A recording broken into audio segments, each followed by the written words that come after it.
Hey everybody, Gatsby here. I haven't updated you guys on HOLLOWFOIL in a bit, and decided I kind of wanted to. I used to try really hard to not show little bits and pieces of my work before it was done, and that was a long time ago. Eventually, whenever we had a Patreon, I kind of used that as an excuse to show little bits and pieces of what I was working on while I was working on it. It always felt good to do that, and I had been discouraged from doing it by, just general advice from people in my life, because the idea was that if you want to tell your story, tell your story. Don't tell people about your story. Just wait and tell your story. And I get that from a normal person perspective, but as I've mentioned before, if I really am going to sort of chronicle my attempts at game design, this is also going to wind up being a conversation about my disability every time, because my brain doesn't develop its own motivational chemicals that well.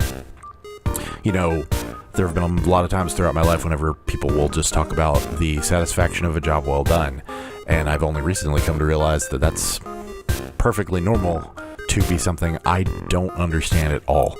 I've never understood people just being satisfied for having done like a chore. I don't want to do the chore.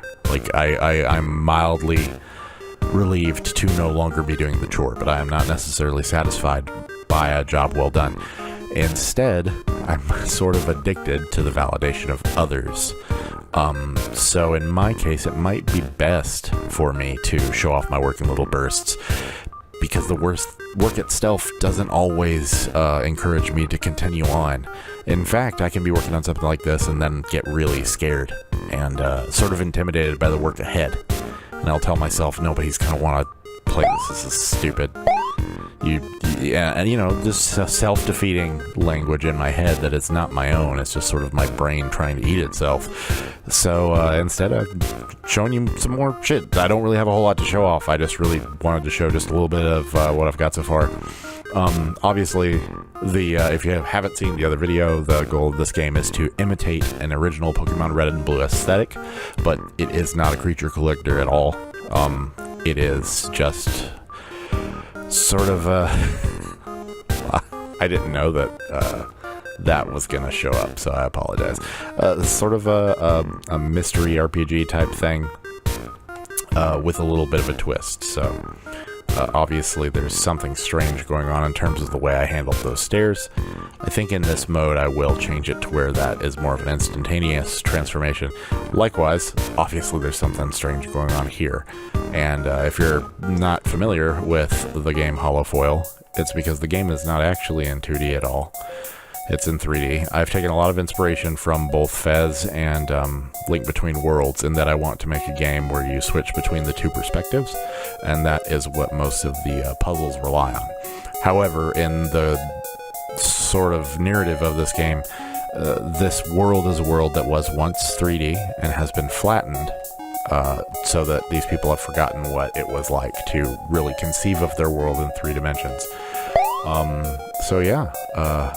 I also have another little video I can clip in here where I talked and tried to record this video but forgot to mute the music, so it was just a bunch of nonsense. But I do want there to be a lot of situations in which the solution to the puzzle is hidden in plain sight, but only in plain sight that we could see, not in plain sight that they could see.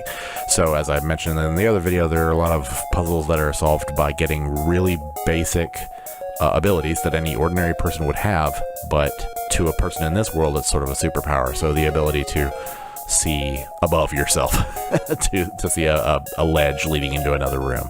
It's completely inconceivable to a person from Townsend. Likewise, if you've got a jump, even one jump is more jumps than these people are used to, let alone 3, that could allow you to get up on this ledge and move into this room. But there would theoretically be, alternate ways to do this. I do plan on having like pushable blocks and, wall jumps and things like that. As I mentioned in the other video, the goal of the game is to be a game that is built around Link to the Past randomizer mechanics. So when you get key items, you don't get key items. You get equipment slots, and that allows you to get more booster packs, and booster packs contain what are essentially random key items. So you can build a playstyle around what you're fortunate enough to get, and hopefully gives you more reason to replay the game. But yeah, thank you so much for being interested in HOLLOWFOIL, and if you're not remotely fucking impressed with me, well, you know what, why don't you go ahead and tell me what I could be doing better, and I will do my best to swallow my ego, ignore your rudeness, and steal your ideas. But yeah, a big reason I wanted to go ahead and knuckle down and get this out tonight is because not only did I get loads of really kind words from you guys in the other videos, but I also got a $50 donation from someone that I didn't solicit at all, so I really fucking appreciate that. That money didn't directly go into this work. I know that a lot of times whenever I accepted donations for the brought videos, I tried really hard to put that back into production. I already have all of the tools I need right now, so that honestly just helped fill my stomach and pay bills, so I truly appreciate that. Anyway, that's all I gotta say for now. Truly appreciate you guys. My name's been Gatsby the whole time, and will continue to be.